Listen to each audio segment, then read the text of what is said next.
Have you ever driven through absolute nothingness? I'm not talking about a quiet country road or an empty highway stretch.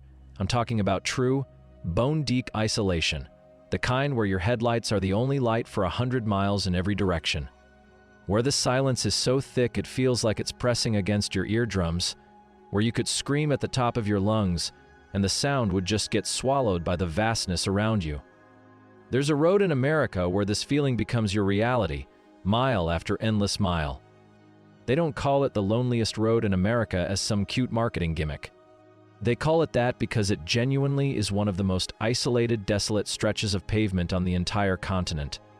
US Route 50, cutting straight through the heart of Nevada, a place where the desert seems to go on forever, where mountain ranges rise like the bones of ancient giants, and where you can drive for over an hour without seeing another living soul. Now, before we dive into what happened on this road, I want you to do something for me. Tell me, where are you right now? What city, what country, and what time is it where you're listening? Are you driving? Walking? Lying in bed in the middle of the night? Drop it in the comments because I'm always fascinated by how these stories reach people across different time zones, different corners of the world, all of us connected for just a moment by a shared experience. There's something powerful about that, don't you think? Now, let me paint you a picture. Imagine you're behind the wheel of an 18-wheeler, one of those massive rigs that haul goods across this enormous country day in and day out. It's deep into the night, maybe 2:30 in the morning. That dead zone hour when the world feels like it's holding its breath. The only sounds you can hear are the low, steady rumble of your diesel engine, that mechanical heartbeat that's been your companion for thousands of miles, and the soft, static-filled crackle of your CB radio. Every now and then, a voice breaks through, gruff, tired. Another driver somewhere out there in the darkness, maybe complaining about traffic in Reno, maybe warning about a speed trap, maybe just making small talk to stay awake. For the men and women who drive these big rigs for a living, the open road is their office, their livelihood, their whole world for days or weeks at a time. But it's also one of the loneliest places on Earth. You're surrounded by people in a way.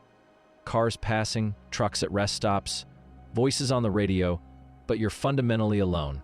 Alone with your thoughts, your memories, your regrets, and sometimes, if you're unlucky, alone with things you can't quite explain. This is the story of Dale Sherman, a man who knew that loneliness intimately. Dale wasn't some rookie fresh out of driving school. This man was a road warrior in every sense of the word. He was in his 50s with a salt and pepper beard that had gone more salt than pepper over the years, hands that were weathered and calloused from gripping a steering wheel through thousands upon thousands of miles, and eyes that had that distant, road-worn look that comes from spending more time on highways than in your own home. Dale had been driving trucks for over 25 years.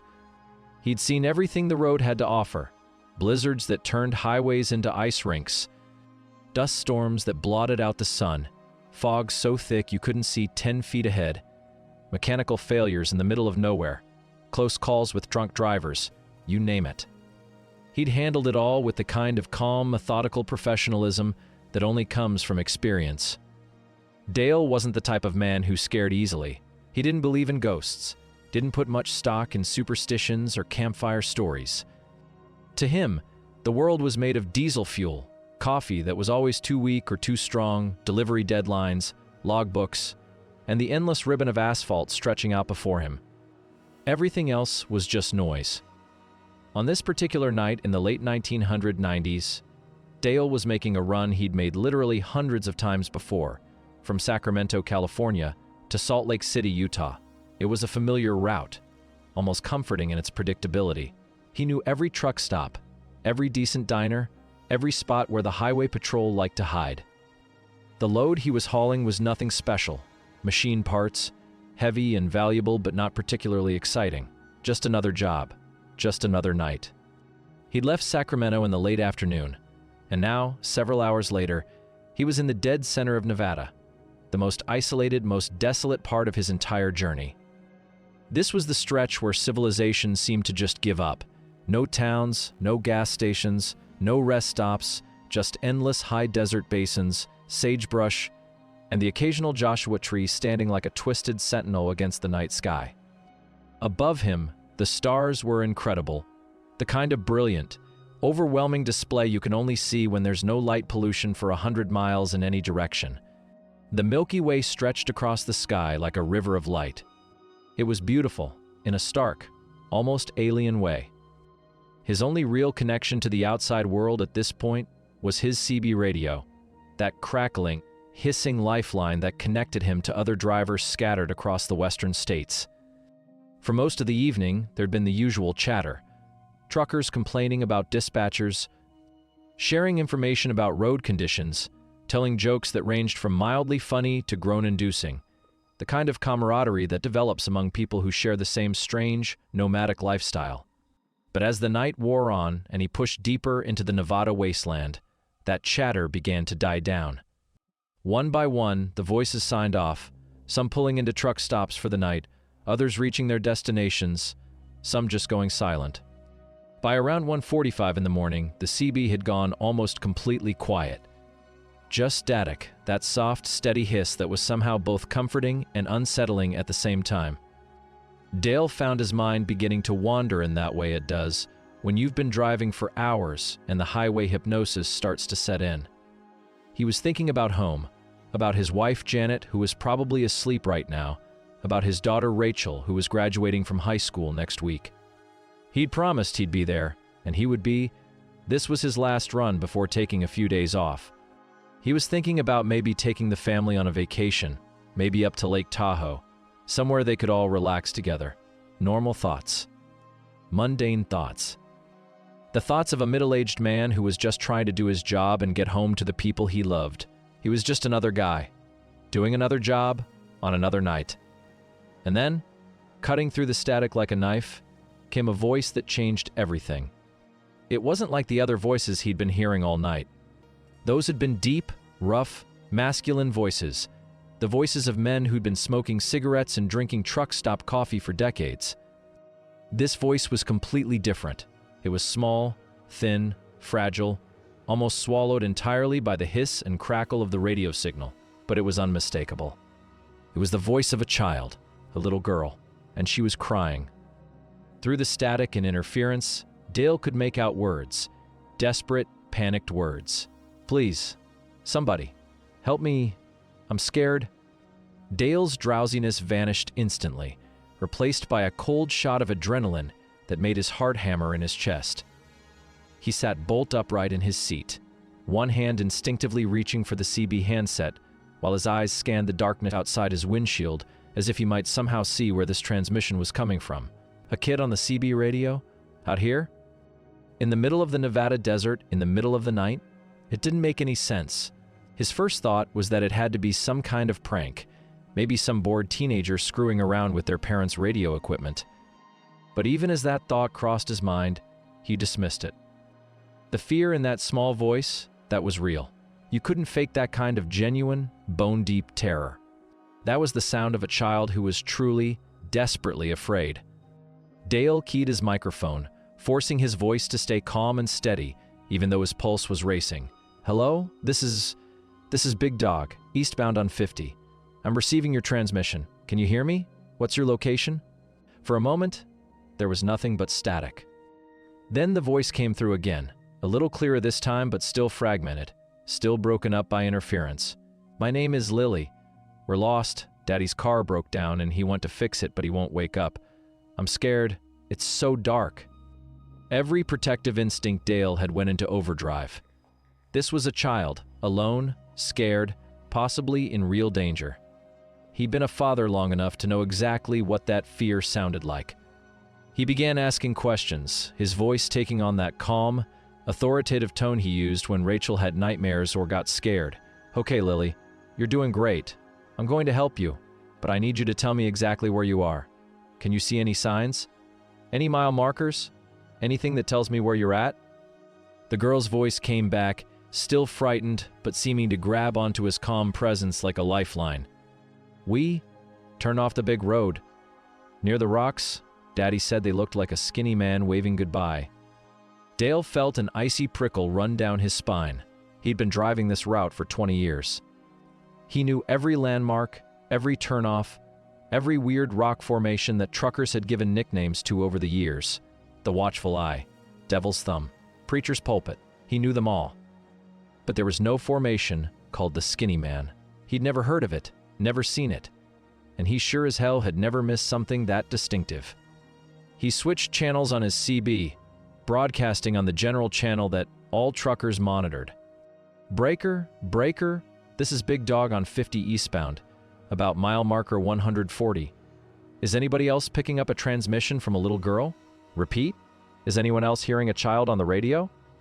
Responses came back almost immediately. A driver heading west toward Reno. Negative, Big Dog, just hearing you. Another voice, older, more gravelly. Nothing here, friend. Are you feeling all right? Maybe pull over and get some coffee. A third. I hear you talking, buddy, but I don't hear anybody else. The channel's pretty quiet tonight. Dale's hands tightened on the steering wheel. They could hear him, but they couldn't hear her. The transmission was somehow selective. He was the only one picking it up. That realization sent another wave of unease washing through him. This was getting stranger by the minute, moving from unusual into territory he didn't have words for. He switched back to the frequency where he'd heard Lily's voice. Lily?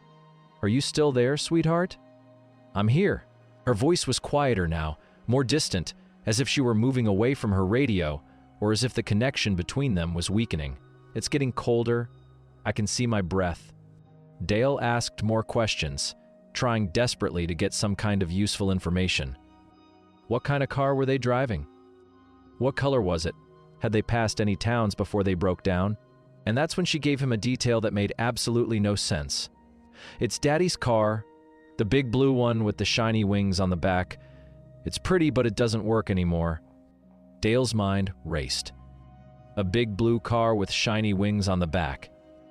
That was a perfect description of a classic car from the 1950s or 60s, maybe an Oldsmobile Starfire or a Cadillac Eldorado. Something with those distinctive tail fins that were popular back then. But who drove a car like that as their primary vehicle in the 1990s? Collectors, maybe, taking them to shows on trailers. But as an everyday car? Breaking down on a desert highway with a kid in it? Something about this was deeply, fundamentally wrong. And then he heard something else underneath her voice. At first, he thought it was just more static, but as he listened more carefully, he realized it was rhythmic, deliberate. Tap, tap, tap, a slow, steady tapping sound, like someone knocking on glass or metal with something hard. Lily, what's that sound? That tapping sound? There was a long pause. When she spoke again, her voice had changed. The fear was still there, but there was something else now. Something that sounded almost like wonder or confusion, or maybe even awe. The stars are wrong tonight, and they're the ones making the tapping sound. They want to come down. Dale's blood ran cold. That made no sense. Stars didn't tap. Stars didn't make sound at all. What the hell was this kid talking about? Almost against his will, he found his eyes being drawn upward, looking through the massive windshield of his cab at the night sky above. And that's when he saw it, or rather, when he felt it. The stars were wrong. He couldn't explain how he knew that, couldn't articulate exactly what was different, but something about the constellations, about the patterns he'd been seeing his entire life, off, tilted, warped, like he was looking at them through old, distorted glass, or like someone had taken the entire sky and shifted it just a few degrees in some direction that shouldn't exist. The Big Dipper was there, but its handle seemed too long. Orion's belt was visible low on the horizon, but the angle was wrong, the spacing between the stars subtly incorrect. It was like looking at a photocopy of the real sky, something that was almost right, but fundamentally wrong in ways that made his eyes hurt and his brain rebel against what it was seeing. The rational part of Dale's brain, the part that had kept him safe and sane through 25 years of long-haul trucking, was screaming at him now. This was wrong. All of this was wrong. He should keep driving, should put as much distance as possible between himself and whatever this was. But there was a child out there, or the voice of a child, at least, and every instinct he had as a father was telling him he couldn't just drive away. He was approaching a turnoff, an old mining road that led off into the darkness. It was barely more than a dirt track, the kind of road that had probably been used decades ago when mining operations were active in these mountains, but had long since been abandoned. He'd passed it 100 times before and never given it a second thought. But now, as he got closer, the signal from Lily's voice suddenly became crystal clear. The static disappeared entirely, and her voice came through as if she were sitting right next to him in the cab, but the voice itself had changed. The childlike fear, that innocent terror that had grabbed his heart and wouldn't let go, that was gone. In its place was something else, something cold, something ancient, something that sent every survival instinct in his body into screaming overdrive. The skinny man is awake now. The voice was still high-pitched, still technically a child's voice, but it had a quality to it that was fundamentally wrong, like a recording played backward. Or like someone doing an impression of a child without quite understanding what a child should sound like. He's been sleeping for so long, but the tapping woke him up. He wants to say hello. Dale's mouth had gone completely dry. His hands were shaking on the steering wheel. Who is the skinny man, Lily?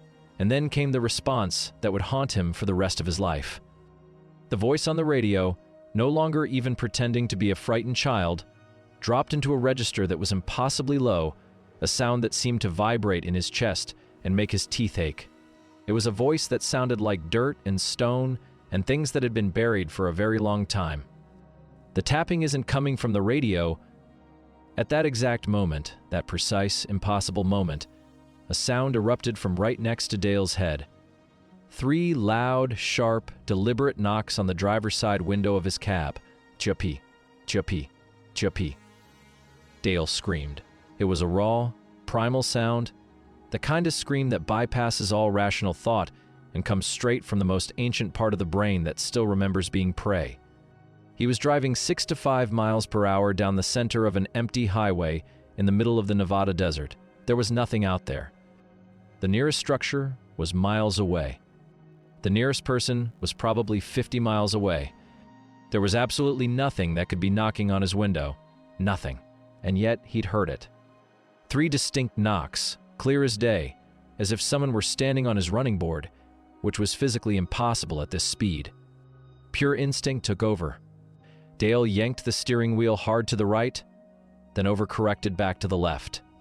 The massive 18-wheeler, all 40 tons of it, jackknifed with a sound like the world ending, metal screaming against metal, tires shrieking as they tried and failed to grip the pavement, the trailer swinging around like a giant fist. Time seemed to slow down in that horrible way it does during accidents. Dale could see every detail, the way his coffee mug flew off the dashboard and exploded against the windshield, the way his logbook and maps scattered through the air, the way the road seemed to tilt and spin. He was certain his truck was going to flip, certain that in a few seconds he'd be crushed inside a twisted wreck of metal and diesel fuel. But somehow, impossibly, the truck stayed upright. It slid sideways, tires painting long black streaks on the asphalt, kicking up massive clouds of dust and smoke, and finally came to a shuddering, groaning stop in the middle of the highway. The engine was still running, that diesel motor somehow still chugging along despite the violence of the crash. The lights were still on, illuminating the empty road ahead, and Dale sat frozen in the driver's seat. His hands locked onto the steering wheel with such force that his knuckles had actually broken through the skin, blood trickling down his fingers. His eyes were wide open, staring straight ahead at nothing, his mouth hanging open in a silent scream that wouldn't stop.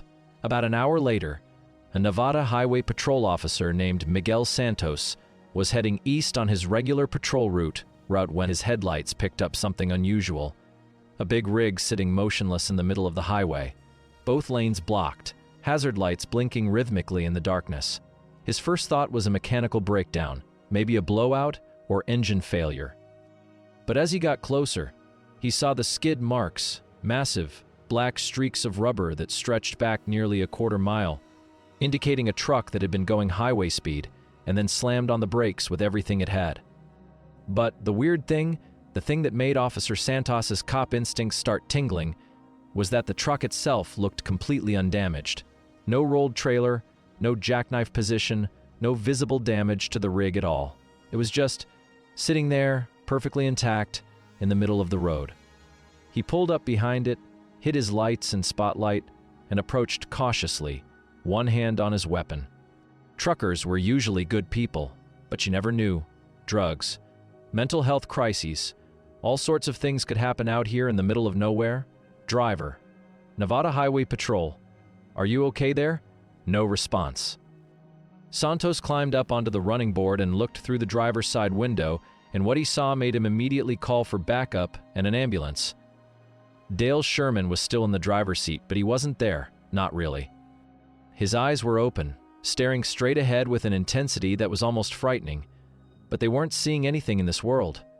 His hands were still locked on the steering wheel in a death grip so tight that Santos could see where the skin had broken. Blood dried on his knuckles and fingers.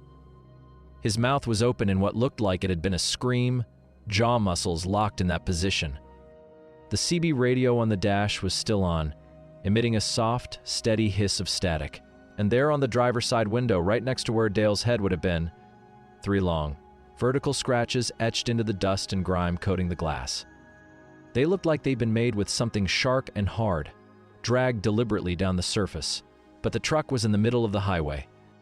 There were no overpasses, no trees, nothing within reach that could have made those marks. Santos tried for several minutes to get Dale to respond, to snap out of whatever catatonic state he was in, but it was like trying to wake up a statue.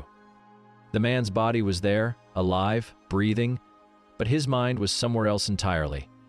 The ambulance arrived 20 minutes later, and it took 3 people to physically pry Dale's hands off the steering wheel. They had to break several of his fingers to do it. That's how tightly he was gripping it. Dale Sherman spent the next 13 months in a psychiatric facility in Carson City. For most of that time, he was completely unresponsive, what the doctors called catatonic. He'd sit in his room or lie in his bed, staring at nothing, not speaking, not reacting to stimuli. But sometimes, usually in the early morning hours between 2 and 4 a.m., the night nurses would hear him whispering. They said he'd repeat the same phrases over and over again in a voice that was barely audible. The Strawn, the tapping from the stars, the man who waves goodbye, the skinny man is awake now, he's waving goodbye. The official report from the Nevada Highway Patrol, filed away in their archives, attributed the incident to acute psychotic break brought on by sleep deprivation, extended isolation, and highway hypnosis, a perfect storm of factors that caused an experienced driver to have a complete mental breakdown. Case closed. Nothing to see here. Move along. But here's the thing. Truckers are a superstitious bunch. They have to be. They spend their lives on the road, driving through the night, seeing things at the edges of their headlights that they can't quite explain. They know that there are places where the rules are different, where the normal laws of reality get a little thin. And Dale Sherman's stories spread through the trucking community like wildfire. It became a legend, a cautionary tale, a ghost story told at truck stops and rest areas across the western states. Even today, more than 20 years later, some of the old-timers who still run that stretch of Highway 50 through Nevada will tell you to be careful at night. They'll tell you to keep your CB radio off between 1 and 3 in the morning, or if you do have it on, to never ever respond if you hear a child's voice asking for help. They'll tell you about the skinny man, that thing that stands at the side of the road near the old mining turnoff, impossibly tall and thin, waving one long arm in what might be a greeting or might be a warning. And they'll tell you that if you're driving through there late at night and you hear tapping on your window, 3 sharp, deliberate knocks, you should not look. You should not stop. You should press the accelerator to the floor and drive like hell is chasing you, because maybe it is. Some of them, the ones who've been driving the longest and have seen the most, will tell you about their own experiences. About times when they've been on that stretch of highway and seen lights in the distance that couldn't possibly be there. About times when they've heard that same child's voice on their radio, asking for help, telling them about a blue car with shiny wings and a father who won't wake up. About times when they've seen a figure standing impossibly tall against the starlight, one arm raised in a wave that seems more like a summons than a greeting. Dale Sherman never drove a truck again. Eventually, he regained enough of his faculties to leave the psychiatric hospital, but he was a changed man. He moved to Nebraska, about as far from Nevada and the ocean and anything resembling isolation as he could get. He got a job as a dispatcher for a small trucking company, work that kept him inside, surrounded by people, never alone. His marriage didn't survive, Janet tried. God knows she tried, But the man who came back from Nevada wasn't the man she'd married. Rachel, his daughter, whose high school graduation he'd been thinking about during that last drive, eventually reconnected with him years later, but their relationship was never quite the same. He would sometimes try to tell people what happened to him that night, but the story never came out right. Words couldn't capture it. How do you explain to someone that the stars were wrong? How do you describe the sound of something ancient and patient and hungry speaking through a child's voice? How do you make someone understand the absolute, metaphysical wrongness of hearing 3 knocks on your window when you're driving 6 to 5 miles an hour down an empty highway? Most people thought it was just a mental break, a man who'd spent too many years alone on the road and finally cracked. And maybe they were right. Maybe that's all it was. But there's a video that occasionally circulates on obscure internet forums and conspiracy websites. It's dashcam footage from a long-haul trucker driving through Nevada at night, time-stamped about 3 years ago.